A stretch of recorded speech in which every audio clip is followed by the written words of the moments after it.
लेकिन देखने की बात यह है कि ये जजेस को चुनकर कौन भेजेगा। अब मसला ये है कि ये जाएंगे, इनको भेजेगा कौन।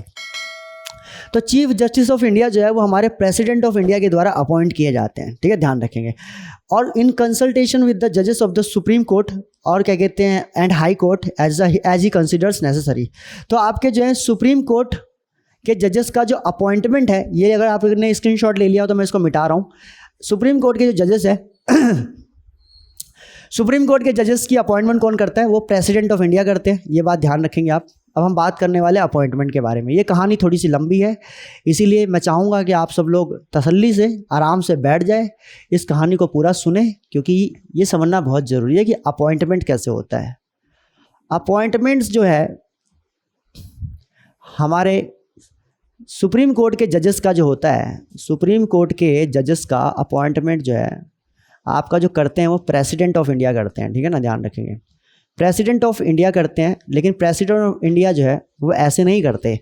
जो अभी सिटिंग में करंट में जो CJI चल रहे हैं उनको साथ में लेते हैं, प्लस 4 सीनियर मोस्ट जजेस जो हैं सुप्रीम कोर्ट के ऑफ सुप्रीम कोर्ट, इन चारों को भी मिलाया जाता है। टोटल ये 6 लोगों की स्ट्रेंथ होती है, और ये 6 लोगों की स्ट्रेंथ जो है इनको कहते हैं कॉलेजियम, ठीक है, ध्यान रखेंगे। इसको क्या कहा जाता है, कॉलेजियम। तो ये जो कॉलेजियम है ये सुप्रीम कोर्ट के जजेस को अपॉइंट करता है, लेकिन ये जो कॉलेजियम है ये कॉलेजियम स्टार्टिंग से नहीं था। पहले सारी की सारी पावर सुप्रीम कोर्ट के पास हुआ करती थी और CJI को बिठाते थे नॉर्मल, लेकिन ये जो आप स्ट्रक्चर देख रहे हैं कॉलेजियम का, ये पहले नहीं हुआ करता। इसके लिए 3 जजेस केसेस को हमें रेफ़र करना पड़ेगा। 3 जजेस केसेस क्या है ये समझना बहुत ज़रूरी है अगर हम चाहते हैं कि अपॉइंटमेंट्स को समझें। तो इसमें 3 चीज़ें, एक चीज़ और है, आप कभी भी पढ़े तो आप 3 जजेस केस को ज़रूर पढ़ लें। 3 जजेस केस क्या क्या हुआ था इसके अंदर, ठीक है, ये बहुत ज़रूरी है।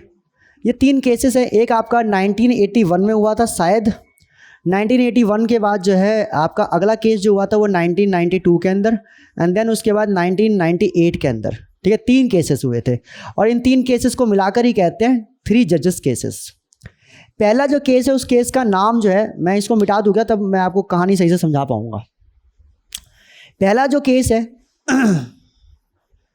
उस केस का नाम है that is SP Gupta versus president of India and others. ये केस है पहला केस, ठीक है जी, this is the first case. इस केस के अंदर क्या हुआ था ये समझना बहुत ज़रूरी है। संजय वहाँ पे एक ब्लैक कलर की बुक होगी आप देखो,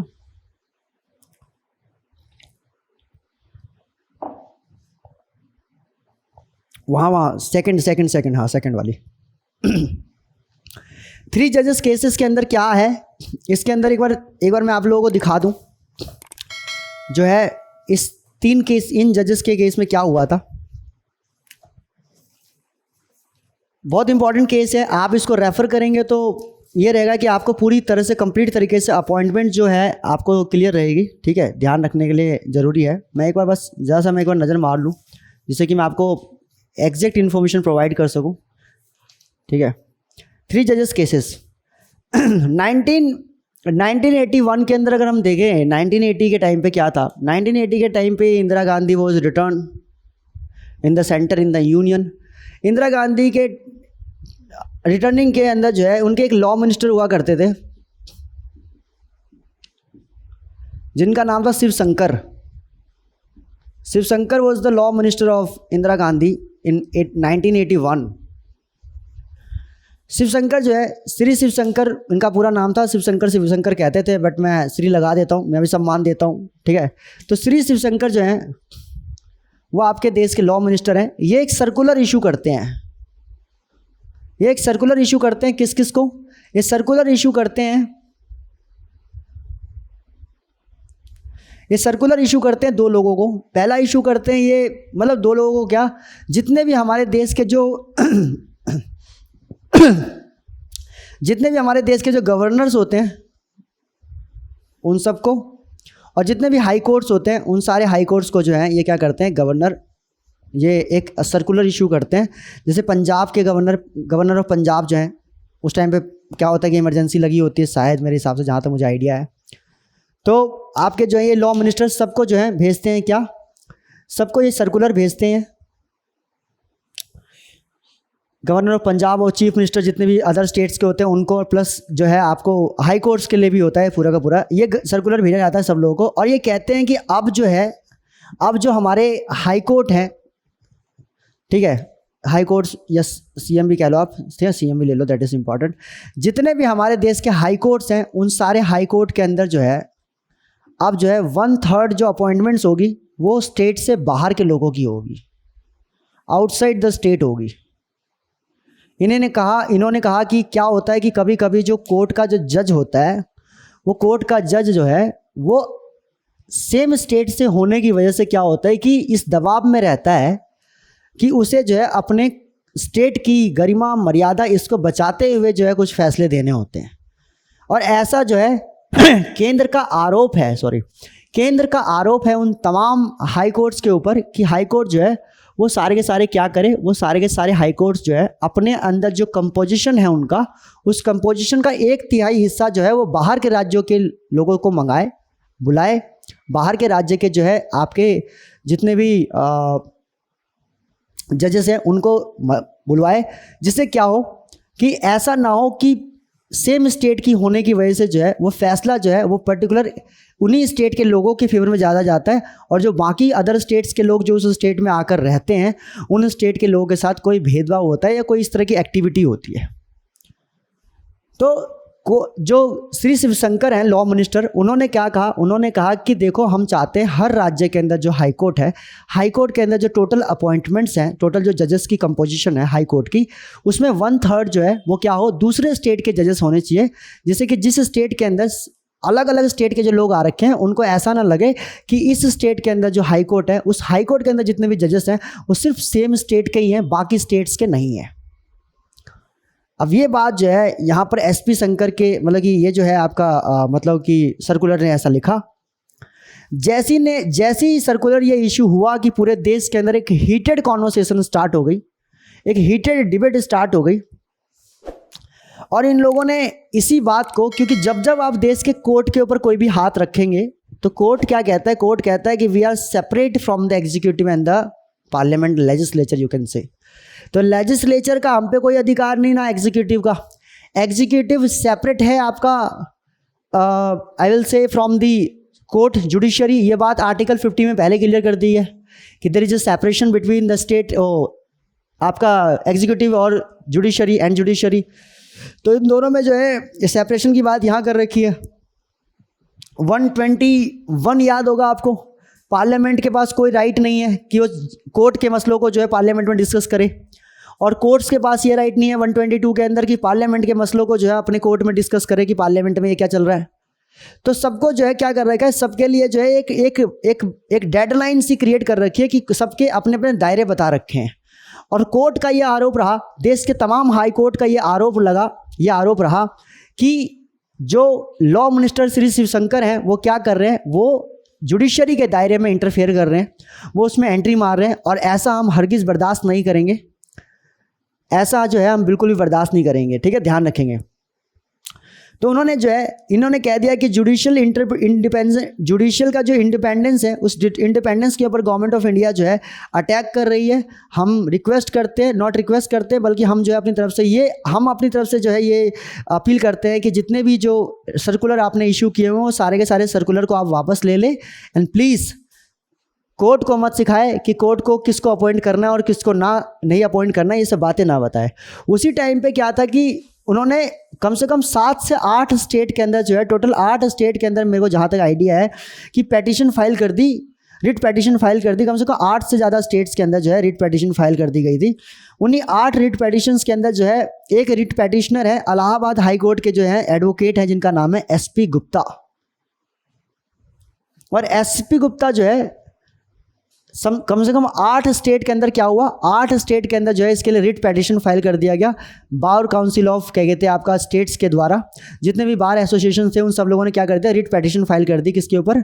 गवर्नमेंट ऑफ इंडिया के ऊपर, कि how how they can interfere in the matters of the appointment of a court of a judge of a court। तो ये जो है इन्होंने इस इंटरफेरेंस के ऊपर जो है इन्होंने 8 रिट पिटीशन फाइल कर दी कि इन्होंने जितने भी हमारे जो हैं ऑल ओवर द इंडिया के अंदर जितने भी एसोसिएशंस हैं उन सब लोगों ने मिलकर ये जो है रिजोल्यूशन जो है पास करके और बाद में जो है रिट पिटीशन फाइल कर दी। इतने सारे मल्टीपल रिट पिटीशंस होने की वजह से क्या हो गया कि एसपी गुप्ता इलाहाबाद के एक एडवोकेट थे। एसपी गुप्ता कौन है? इलाहाबाद के एक एडवोकेट है। इन्होंने बॉम्बे हाई कोर्ट से रिक्वेस्ट की, हाई कोर्ट के क्या है? एडवोकेट हैं, ये एक एडवोकेट हैं। इन्होंने क्या किया, इन्होंने जो है इन्होंने बॉम्बे हाई कोर्ट में जो है पिटीशन फाइल कर रखी थी और इन्होंने जो है बॉम्बे हाई कोर्ट में जो पिटीशन फाइल कर रखी थी इन्होंने सुप्रीम कोर्ट ऑफ इंडिया से रिक्वेस्ट की कि सर आप जो है देश के अंदर लगभग 8 से ज़्यादा जो है रिट पिटीशन फाइल की गई और कई जगह पर रिजोल्यूशंस को पास किया गया है इस पर्टिकुलर सर्कुलर के ऊपर। और देश के तमाम अलग अलग हाई कोर्ट जो अगर इसके ऊपर फैसले देंगे तो फैसले बड़े डाइवर्स हो जाएंगे, समझ में नहीं आएगा कि किस कोर्ट का फैसला हमें मानना है किसका नहीं मानना है। तो देश में जितने भी केसेस हैं उन सारे के सारे केसेस को इकट्ठा करके जो है दिल्ली इसकी सुनवाई करे, दिल्ली बोले तो सुप्रीम कोर्ट इसकी सुनवाई करे। हम चाहते हैं कि सारे केसेस को आप मर्ज कर ले। इसके लिए एक आर्टिकल 139 का ए होता है। जितने भी अलग अलग जगहों पे जो है केसेस फाइल होते हैं, जैसे आपने देखा होगा कि जैसे रणवीर सिंह ने अभी हाल ही में न्यूड फोटोग्राफी की तो उनके ऊपर जो है कई सारे स्टेट के अंदर जो है आपका एफआईआर हुए और कई सारे जगह पे जब एफआईआर हुए कई जगह पे जो है उनके खिलाफ जो पिटीशन फाइल किए गए। तो आप देखेंगे कि अब भाई इतने जगह पे एफआईआर हो रहे हैं तो हर जगह पे अगर फैसला आएगा तो डाइवर्स फैसला आ जाएगा, अलग फैसला आ जाएगा, डिफरेंट जजमेंट्स आ जाएगी। तो जजमेंट्स कौन सी जजमेंट माने, हम आपका पटना हाई कोर्ट की बात माने या आपका इलाहाबाद हाई कोर्ट की बात माने या हम बॉम्बे हाई कोर्ट की बात माने या जयपुर हाई कोर्ट, किस हाई कोर्ट की बात माने, इसको लेकर विवाद हो सकता है। इस चक्कर में क्या करती है सुप्रीम कोर्ट, अक्सर जब किसी एक केस से बहुत सारे जो है पिटीशंस फाइल कर दिए गए होते हैं, किसी एक केस एक ही पर्टिकुलर इंडिविजुअल के ऊपर बहुत सारे अलग अलग जगह पे केसेस हो चुके होते हैं या एक पर्टिकुलर इंसिडेंट के ऊपर अलग अलग जगह पे जब केसेस हो रखे होते हैं तो सुप्रीम कोर्ट उन सारे केसेस को क्या करता है, अपने यहाँ पे मंगा लेता है एज पर आर्टिकल 139A।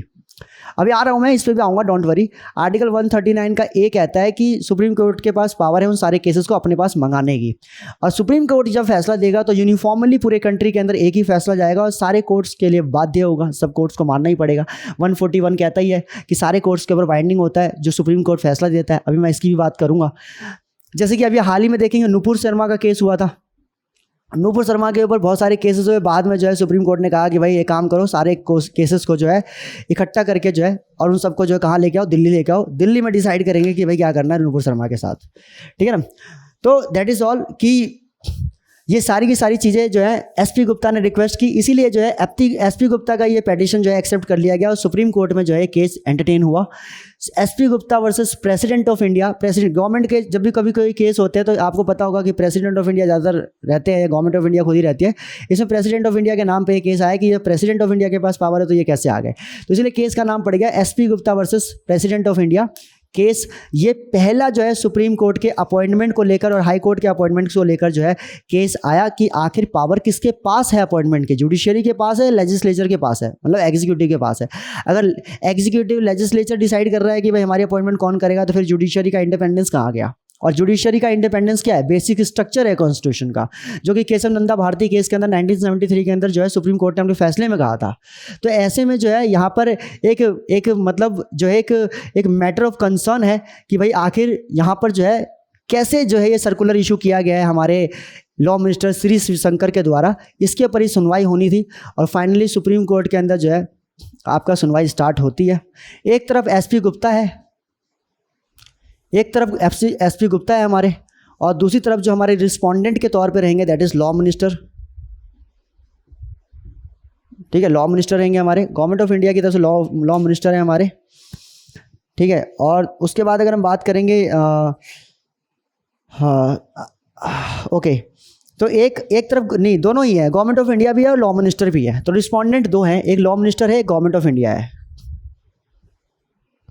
दोनों के दोनों जो है इसके अंदर आपके रिस्पोंडेंट कहलाते हैं।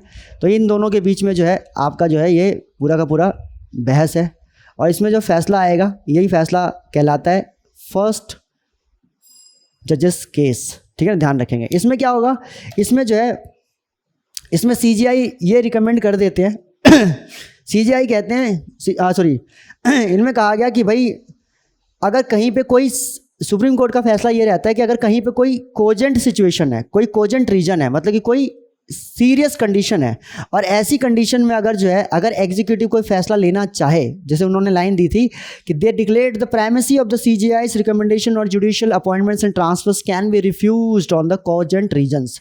अगर कोई ऐसा इंसिडेंट हो जाता है कि भाई अगर मान लो कि जहाँ पर लगता है कि भाई नहीं यहाँ पे हाई कोर्ट की जो अपॉइंटमेंट्स है ज़रूरी है कि मतलब कि जो है आपका एग्जीक्यूटिव अपने हाथों में भी ले, तो यहाँ पर जो है एग्जीक्यूटिव अपॉइंटमेंट कर सकता है। मतलब एग्जीक्यूटिव की जो पावर्स है उस एग्जीक्यूटिव की पावर्स को जो है यहाँ पे प्राइमेसी दे दी गई और जुडिशरी को जो है यहाँ पर नीचा कर दिया गया। ये था पहला केस। तो यहाँ पे कहते हैं कोजेंट रीजन्स के अंदर जो है सिचुएशन जो सीरियस हो उसके अंदर जो है एग्जीक्यूटिव इंटरफेयर कर सकता है। एग्जीक्यूटिव बोले तो कौन? एग्जीक्यूटिव बोले तो प्रेसिडेंट ऑफ इंडिया, ठीक है। अब इसके ऊपर जो एसपी गुप्ता के केस के अंदर जो है बातें बहुत हुई। उन्होंने कहा कि सर आपने जो ये फैसला लिया बिल्कुल समझ से बाहर है ये फैसला हमारे। अब एक बात बताओ, उन्होंने कहा कि सर इसकी वैलिडिटी क्या आप समझते हैं? आप कह रहे हैं कि भाई जो जजेस किसी दूसरे स्टेट के अंदर है उस जजेस को जो है अपना कंसेंट देना ही पड़ेगा अगर उसको बुलावा आता है तो। अगर मान लो कि बॉम्बे हाई कोर्ट में काम करने वाले एक जज को पटना हाई कोर्ट के अंदर अगर सेंटर कहती है, प्रेसिडेंट कहते हैं कि आपको आकर वहाँ पर जो है अपनी कार्यवाही करनी है, तो ऐसे में उसके कॉन्सेंट का क्या? और अगर उसने कॉन्सेंट नहीं दिया तो उसकी जॉब चली गई, उसकी पोस्ट चली गई, मतलब उसका कॉन्सेंट जो है ज़बरदस्ती उससे लिया जा रहा है। और सबसे बड़ी बात यह है कि इसमें जो है मतलब आपका सीजीआई जो है सीजीआई तक को कॉन्फिडेंस में नहीं लिया जा रहा। तो इसी बात को लेकर जो है आपके एसपी गुप्ता नाराज रहे। लेकिन उस टाइम पे क्या हुआ कि भाई आपका एसपी गुप्ता के फैसले को बाईपास करके एसपी गुप्ता के रिक्वेस्ट को बाईपास करके जो है सुप्रीम कोर्ट ने ये फैसला दिया कि कोजेंट रीजन्स के अंदर अगर गवर्नमेंट ऑफ इंडिया अगर अपॉइंटमेंट करना चाहे तो कर सकती है, कोई दिक्कत वाली बात नहीं है। कोजेंट रीजन्स कैसे हो सकते हैं? जैसे पटना हाई कोर्ट के अंदर बिल्कुल ही जज खत्म हो चुके हैं, बॉम्बे हाई कोर्ट के अंदर जजेस थोड़े ज़्यादा है, उनको वहाँ से बुला लिया इसके अंदर इस तरह से। लेकिन ऐसा नहीं कहा जा रहा कि हर जगह अपॉइंटमेंट होगी, लेकिन ये जरूर कह दिया कि अगर कभी आउटसाइड से अपॉइंटमेंट करने की बात की जाएगी तो आउटसाइड अपॉइंटमेंट जो है वो आपका एग्जीक्यूटिव कर सकता है किसी भी स्टेट के अंदर। कितने? 1/3 की। अब ये चीज़ जो है, अब ये एक कह लीजिए कि आप जो है जितने भी कोर्ट्स थे इंडिया के अंदर उनके लिए गले की हड्डी बन गई है और हमेशा जो है मतलब कि इसको लेकर जो है विवाद रहा। उसके बाद जो है आपका अच्छा ये जो फैसला सुनाया गया था ये 7 जजेस की जो है बेंच जो है इसके अंदर बैठी थी। 7 जजेस ने मिलकर जो है फैसला दिया था और उन्होंने कहा था कि अगर आपका जो है यूनियन अगर किसी कोजेंट रीजन की वजह से अपॉइंटमेंट कर रही है तो कर सकती है, कोई दिक्कत वाली बात नहीं है 1/3 को। और यहाँ पर जो है लॉ मिनिस्टर हावी हो गए।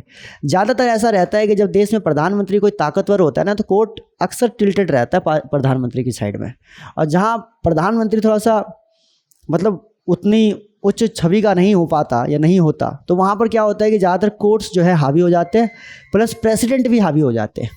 तो यहाँ पर क्या है कि इंदिरा गांधी का वर्चस्व है और 80 के अंदर वो बहुमत से आई है, तो इस वजह से जो है इंदिरा गांधी को लेकर जो है पहले से ही क्लियरिटी है कि हाँ भाई। तो पहले केस के अंदर तो जो है सिस्टम ऑफ कोर्ट जो था वो थोड़ा सा कॉम्प्रोमाइज़ हो गया। यही था आपका SP Gupta versus union of India का केस। उसके बाद काफ़ी लंबे समय तक ये चलता रहा और 1992 के अंदर जब पीवी नरसिम्हा राव की सरकार आई, पीवी नरसिम्हा राव के सरकार के अंदर जो है कोर्ट, मैंने आपको कहा ना जब भी कोई प्राइम मिनिस्टर थोड़ा सा विनम्र कैटेगरी के आएंगे उसके अंदर क्या होगा कि उसके अंदर जो है आपका जो है जब भी प्राइम मिनिस्टर थोड़ा सा आते हैं मतलब कि एक डाउन टू अर्थ प्रोफाइल या लो प्रोफाइल के आते हैं तो कोर्ट हावी हो जाती है उसके अंदर। फाइनली 1992 के बाद 1993 में बेसिकली मैं बोलूँगा 1993 के अंदर जो है आपका advocate on record association versus union of India जो एक केस होता है जो कि आपका 1993 में है और इसको कहा जाता है सेकंड जजेस केस। ठीक है जी, ये सेकंड जजेस केस है। अब इस केस को दोबारा से स्टार्ट किया जाता है और इस केस के अंदर क्या होता है, इस केस के अंदर जो है बेसिकली इसमें कहा जाता है कि देखो भाई, जो सीजीआई को बाईपास कर दिया गया था पिछले वाले इसमें, अच्छा टोटल क्या, अच्छा पिछले वाले में 7 है। जब भी कभी भी अपील होता है तो ध्यान रखेंगे जजेस की संख्या बढ़ा दी जाती है, तो इसमें जजेस की संख्या 2 और बढ़ा दी गई है और 9 जजेस की जो है बैच जो है इसके अंदर, बेंच जो है वो आपकी इसके अंदर बैठी है, ठीक है, ध्यान रखेंगे। ओके, दैट इज़ इन्होंने कहा कि देखो सुप्रीम जो सीजीआई का जो मतलब जो कंसल्टेशन बिल्कुल हटा दिया गया था, इस कंसल्टेशन को हटाकर काम नहीं चल सकता, ठीक है ना, क्योंकि सीजीआई की जो रोल है वो बहुत इंपॉर्टेंट है। सीजीआई का रोल, पहली बात तो देखो क्या है कि आपने पहले तो क्या किया कि आपने सीजीआई को बस नॉर्मल बेसिस पे इन्फॉर्म करके रखा, मेन पावर आपने प्रेसिडेंट के पास रख दी। उन्होंने कहा नहीं, सबसे मेन पावर जो इसके अंदर है वो किसके पास है, सीजीआई के पास ही है। सीजीआई सिर्फ कंसल्टेशन के लिए नहीं बैठा हुआ है कि आप उनसे कंसल्टेशन करेंगे, अपना ऑर्डर सुनाएंगे, नहीं, वो कॉन्करेंस भी कर सकते हैं, वो चाहे तो रोक भी सकते हैं किसी फैसले को। उनको लगता है कि नहीं this particular person is not suitable for this particular high court, so he can also stop this decision। तो सीजीआई के पास जो है पावर क्या कर दी गई, पिछले वाले से इस बार बाईपास कर दिया गया। पिछले वाले में पावर किसको दी गई थी, पहले वाले में पावर दे दी गई थी आपका एग्जीक्यूटिव के पास, एग्जीक्यूटिव को कोजेंट रीजन्स में क्या दिया गया था। इस वाले में पावर क्या दे दी गई, इस वाले में पावर दे दी गई किसके पास, आज आपका जो है जुडिशरी के पास। जुडिशरी में सीजीआई को कह दिया गया, कहा गया कि in issues regarding the appointment of जजेस in the higher judiciary the opinion of CJI must be given primacy in order to minimize the executive influence in the judicial functions। तो एग्जीक्यूटिव का इन्फ्लुएंस जो है वो judiciary में ज़्यादा ना हो जाए, इसीलिए सीजीआई की पावर जो है वो हमेशा ऊपर ही रहेगी और उनकी पावर जो है वो कंसल्टेशन की नहीं है, रेदर कॉन्करेंस की है। तो यहाँ पर पहले वाले में क्या कह दिया गया, SP Gupta versus union of India, SP Gupta versus president of India and others case में क्या कहा गया 1981 के अंदर कि भाई एग्जीक्यूटिव चाहे तो कॉजेंट रीजन्स की वजह से जो है, कॉजेंट रीजन्स के केसेस में क्या कर सकती है, आपका जो है हायर जुडिशरी के अंदर अपॉइंटमेंट कर सकती है और पावर किसके हाथ में, प्रेसिडेंट के पास। 1993 में जैसे ही पासा पलटा, प्रधानमंत्री पलटे, मतलब प्रधानमंत्री बदले, उसमें क्या कर दिया गया, यहाँ पर एडवोकेट ऑन रिकॉर्ड एसोसिएशन के अंदर पावर सीजीआई को वापस दे दी गई कि सीजीआई के कंसल्टेशन के लिए नहीं बैठे हुए, rather he can decide about कि इनको अपॉइंट करना है या नहीं करना है। तीसरा क्या हुआ, अब यहाँ पर ये फैसला आ गया, अब यहाँ पे प्रेसिडेंट टेंशन में आ गए। अब प्रेसिडेंट को लगा कि यार अजीब है यार, मतलब ठीक है, मतलब सही है, कोई बात नहीं, सुप्रीम कोर्ट ने अपना फैसला दिया, लेकिन यार मेरे बारे में तो थोड़ा सोचते। तो प्रेसिडेंट टेंशन में आ गया कि यार मेरा क्या है मेरे पास कोई पावर है नहीं है। तो प्रेसिडेंट ने भी जो है अपने बारे में जानने के लिए कि भाई मेरा क्या रोल है, फिर ये बताओ। चलो ठीक है, आपके पास क्या कहते हैं, मतलब कि जो है पावर है कि भाई आप जो है कॉन्फ्रेंस कर सकते हैं, लेकिन मेरा क्या है। तो इन्होंने क्या हुआ, आर्टिकल 143 का इस्तेमाल करके और इन्होंने एडवाइस मांगी, जिसको कहते हैं प्रेसिडेंट्स रेफरेंस, और इसी को एक केस बोला जाता है 1998। और इसमें कहा गया कि भाई क्या होगा, क्या मतलब कि सुप्रीम कोर्ट के क्या कहते हैं जो प्रेसिडेंट ऑफ इंडिया जो है, इनका कोई वैल्यू नहीं है, इनकी कोई मान्यता नहीं है, इनसे नहीं पूछा जाएगा क्या। तो के आर नारायण शायद मेरे हिसाब से उस टाइम पे हुआ करते थे। देन ही सेड कि नहीं सर, आपको भी क्या कहते हैं, आपको कैसे नहीं पूछा जाएगा। तो इसीलिए सीजीआई ने उनमें कहा कि देखिए सर, एक काम करते, आप बैठ जाओ, प्रेसिडेंट बैठ जाए, प्लस मैं बैठ जाऊंगा और 4 सीनियर मोस्ट जज ले लेते हैं। अच्छा, एक बात मैं आपको और बता दूं कि इस वाले केस के अंदर जो है 2 क्या कहते हैं जजेस को अलाउड कर दिया गया था, इसमें 2 जजेस को अलाउड कर दिया गया था, ठीक है। और इस वाले में आपका 4 जजेस को मिलाकर, if I am not wrong, इस वाले में आपका 4 जजेस को जो है अलाउ कर दिया गया।